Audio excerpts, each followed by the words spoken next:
The coaches poll dropped on Monday, and I'm going to react to it while giving you the insight that I have, also letting you know that the AP poll comes out the following week along with my 134, which will be dropping at foxsports.com. Very proud of that. And, well, there's some similarities and there's some differences in my ranking and their ranking, and I'm sure that the AP is going to have some differences too. But for the most part, we all agree on the big things, I think, which is the SEC and the Big Ten run the sport, right? I'm looking at this top 25, and you got to go all the way down to Notre Dame at number 7 before you get a team that's not in the SEC or the Big Ten, and Notre Dame is independent, so that doesn't means an ACC team or a Big 12 team has yet to appear. And then you get to number 10, Florida State. So Florida State, the highest ranked ACC program according to the coaches poll, tells you a lot about what the coaches think about the SEC and the Big Ten, but also what they think not just about the ACC, but Florida State. Florida State, who lost a lot, but also got a ton back into the portal, notably DJ Uiagalelei, who is, I think, going to be able to produce like Jordan Travis produced. It's about everybody else around him, and I think Florida State has a grudge that it needs to just drive home. They should have been in the playoff last year, and the only way to do that, I think, is to go win the whole damn thing. Starting out at number 10 is not necessarily a bad way to go, but if you're a Big Ten team, you're looking at this, you see, my goodness, Ohio State, Oregon, those are in the top 3. Then you go down, you get to Michigan at 8, and you get to Penn State at 9. So that's 4 of the 18 teams in the Big Ten already featuring inside the top 10 of the top 25. And then, the SEC is the SEC. Georgia getting the benefit of the doubt, even though they lost to Alabama in the SEC championship game. They return Carson Beck. They think they got a star in Dylan Bell. It doesn't seem to matter that they've been getting into these driving incidents or since, Chandler LaCroix and Devin Willock died.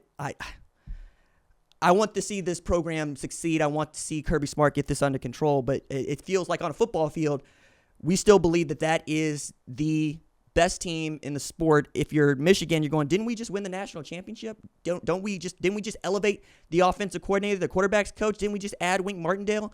Don't we think that Alex Orji is a guy? Did you guys not see Donovan Edwards is on the cover of EA Sports College Football 25? Yeah, we saw all of that. And they still barely think that it's a top 10 team. 8, right? Also didn't even predict it based on this ranking to get into the Big Ten championship, and they have won the Big Ten championship the last 3 years in a row. I think really it starts to get thick when we talk about Missouri at 11. Schedule sets up for Missouri to have a magic year this year if everything goes according to plan. I think Brady Cook is good enough to get them there. Luther Burden is a monster. Marcus Carroll is going to add something to that running back room. Maybe he won't be as good as Cody Schrader last year, but it's not going to be the drop-off that you would expect after losing an All-American tailback over there. That's real cool for them. LSU at 12, okay.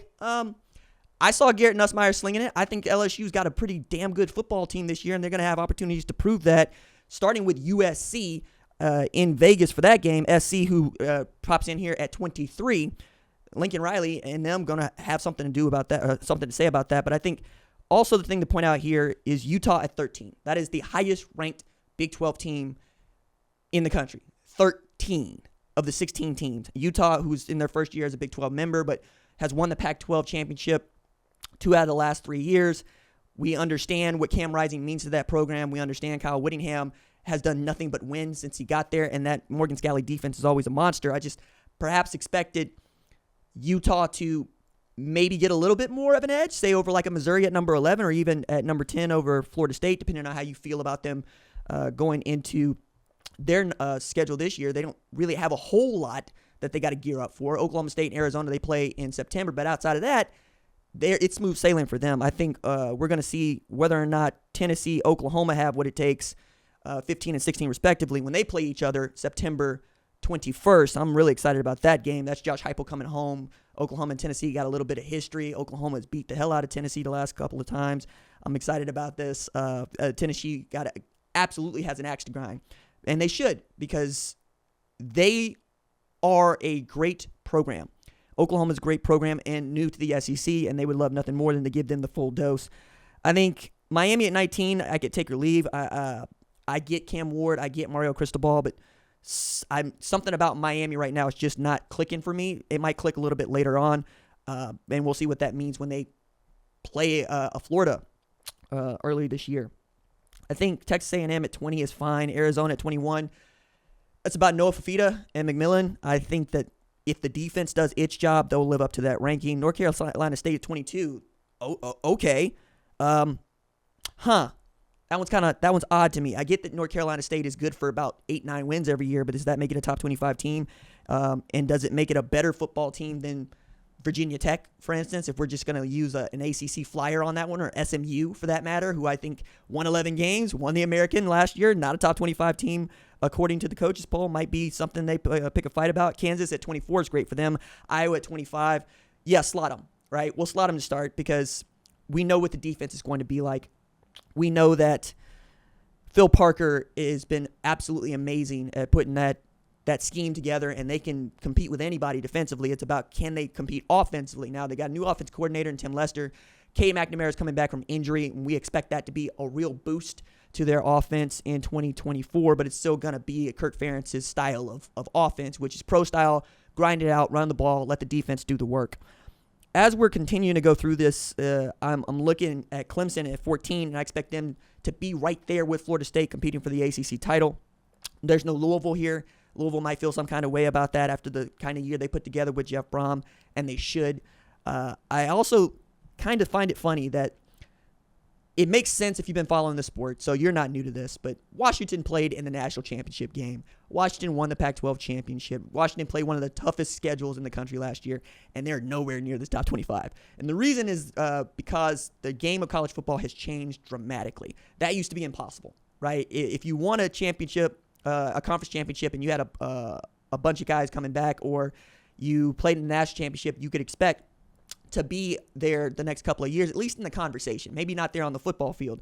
But because Kalen DeBoer went to Alabama and Jed Fish came in, you lost all of these starters. You lost all of this production. They returned just 2 starters to the Washington football team last year, this year, and only one of those is projected to start going into this season. You also got Will Rogers at quarterback, but we just don't see it right now for Washington, who's in the Big Ten and going to face the full dose there. Looking at Alabama at 5, I am intrigued. They are right behind Texas, and they are right in front of Ole Miss. I can see it, but it's still intriguing, right? We're giving Kalen DeBoer a Nick Saban bounce here, and we're going to see what that means. Kalen DeBoer's done nothing but win. He's won more than 100 games, and I think he's lost all of 12 as a head coach at any level. It's really remarkable what he's been able to do. So we're betting on him, and we're betting on Jalen Milroe, who I think should go into this season thinking that he could win the Heisman Trophy. He doesn't get benched last year, and he plays the way that he played against LSU and Georgia all year. Perhaps we're talking about that guy lifting the stiff arm trophy in any other year that Jaden Daniels doesn't go bananas. When you got Jaden Daniels putting together the kind of season he did last year, it's going to be real difficult for anybody else in college football to win that Heisman Trophy, especially do it at a place like LSU in a conference like the SEC. But we're also talking about an Alabama offense that wasn't really great last year. They were only merely good.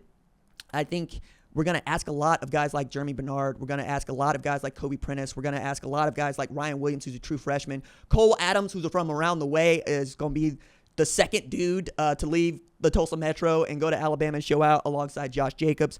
Fun fact, Cole Adams' dad, Mike Adams, was my high school football coach at Memorial Senior High during my senior year playing football. Really love that man, and I'm glad to see that he's able to enjoy this with Cole. Alabama, dude, defensively, I think we're going to find out. Kane Womack is a great defensive coordinator, great defensive mind, but he's got some new pieces over there, Damani Jackson being one of them. Malachi Moore, I think, is going to be outstanding. They're going to have to replace the production Caleb Downs gave them, which was 107 tackles last year as a true freshman. But it feels just a little like Alabama at 5, not entirely convinced of that in the way that I am at Texas at 4, because Texas has basically got everybody back that is core to their being last year. Quinn Ewers, Steve Sarkisian, all 4 coordinators. They're pretty damn deep at tailback, wide receiver. They get their pass rush going with Trey Moore. They get their pass defense going. That's a team that ought to be contending. I am looking at this also from the perspective of who is going to make the playoff for the first time. And it looks like Penn State is right there. Ole Miss is right there, 6 and 9 respectively. Or excuse me, 9 and 6 respectively. And goodness, it would be fun to watch Ole Miss and Penn State have to play each other once again, because we know how that went. And with Texas and Michigan playing in the first big game between the Big Ten and the SEC as with new members and deepest leagues in the country, they're all going to be pointing back to that game, right? They're all going to be looking at what Penn State Auburn was a couple of years ago. I think we're going to find out quite a bit about these teams in September, but for the most part, except some googlies over here like North Carolina State at 22, I think this is a way to go, right? I don't think there's anything to really pick a fight about here just yet, unless you're Ohio State and you think you should be number one, but you're not going to be mad about that. You want to get Georgia in a national championship game because you know the last time you had Georgia in a game worth playing, all Noah Ruggles has to do is make a field goal. That's it. It felt like Ohio State had the measure of Georgia in that football game, and I think we would all love to see Georgia and Ohio State playing a national championship game. It'd be a lot of fun.